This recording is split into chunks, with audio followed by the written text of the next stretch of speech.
hay un marco cambiante de hecho, de derecho, sobre el tema de los conflictos. Los conflictos hoy no son lineales como podíamos conocerlo en la época del año 45 en adelante, donde se trataban de conflictos entre trabajadores y empleadores, y por lo tanto aparecía el sindicato como la única cara, la única voz de los trabajadores. Hoy los conflictos se entremezclan y en esos conflictos pueden aparecer los usuarios, pueden aparecer los consumidores, y entonces aparecen temas vinculados con el medio ambiental y, por ejemplo, aparecen las ONG. Y las ONG en algunas cuestiones, como por ejemplo lo que es la defensa de las condiciones y medio ambiente laboral, pueden incluir las condiciones y medio ambiente laboral del trabajo. Y entonces podemos encontrar que a sindicatos reclamando por mejoras condiciones de trabajo, pero también a ONG. Con lo cual, la cuestión se ha vuelto más horizontal, pero no tan lineal. Es decir, se ha visto como transversal, pero no tan lineal. Y entonces el conflicto hoy adopta distintas formas. Y ya, como decía, no es únicamente un conflicto trabajador y empleador, es un conflicto que puede ser trabajador y Estado, puede ser un conflicto entre mismos empleadores frente al Estado, a través, por ejemplo, supongamos como hipótesis, una política de sustitución de importaciones y donde la industria nacional se ve afectada y entonces entra en choque, entra en tensión con una determinada política del Estado.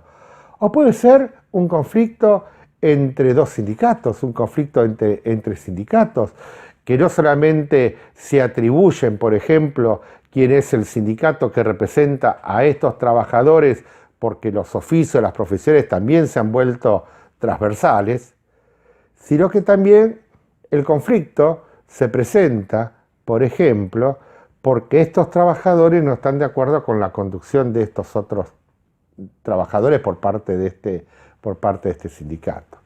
Entonces, esta modificación de la realidad del conflicto, de un conflicto mucho más amplio, también genera que haya movimiento en cuanto a las formas tradicionales de canalizar los reclamos y de canalizar las protestas. El derecho a la huelga es un derecho constitucional y es un derecho de los trabajadores. El tema es que en el ejercicio de ese derecho de huelga, la huelga sale fuera de las empresas, fuera de las fábricas. Y entonces probablemente la huelga o el conflicto se expresa en las calles, se expresa en las rutas. Y entonces el derecho de huelga entra en colisión, entra en conflicto, por ejemplo, con el derecho de transitar, con la libertad de transitar, la libertad de moverse.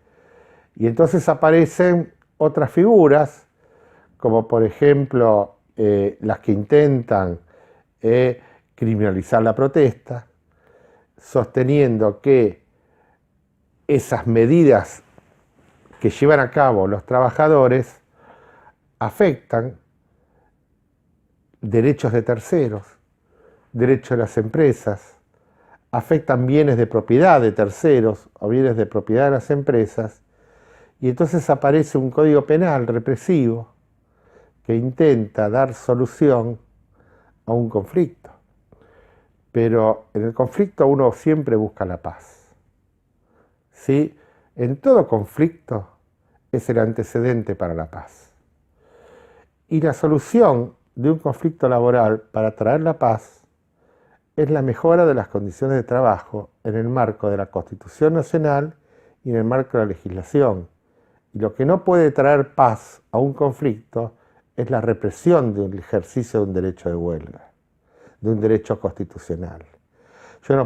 No es coherente hablar de un derecho constitucional de huelga, de un derecho constitucional de protesta, y a eso ponerle un derecho represivo que persiga y que criminalice a los que llevan a cabo esos reclamos.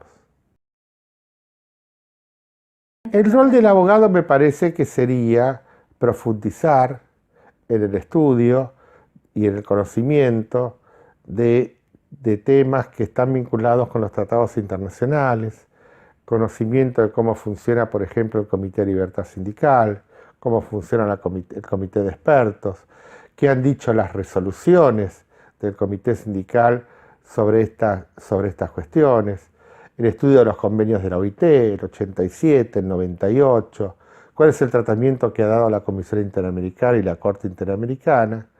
Y entonces ese estudio le va a dar al abogado un bagaje de contenido, una serie de contenidos que es mucho más amplio para poder encarar hoy la defensa o la solución, ¿sí? O encarar estos temas que hoy son muy distintos en la forma de instrumentarse a lo que conocíamos cuando, no sé, en la época que yo estudiaba estos temas.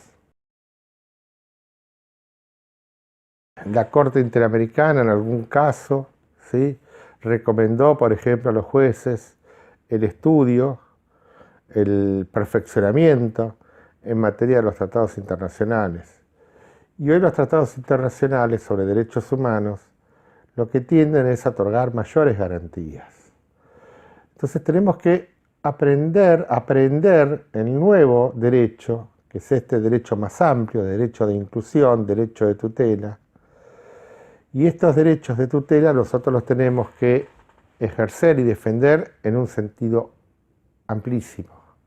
Es decir, cuando hablamos de reconocimiento de derechos, ¿sí?, la aplicación del derecho tiene que ser en su fase expansiva y nunca en su fase restrictiva.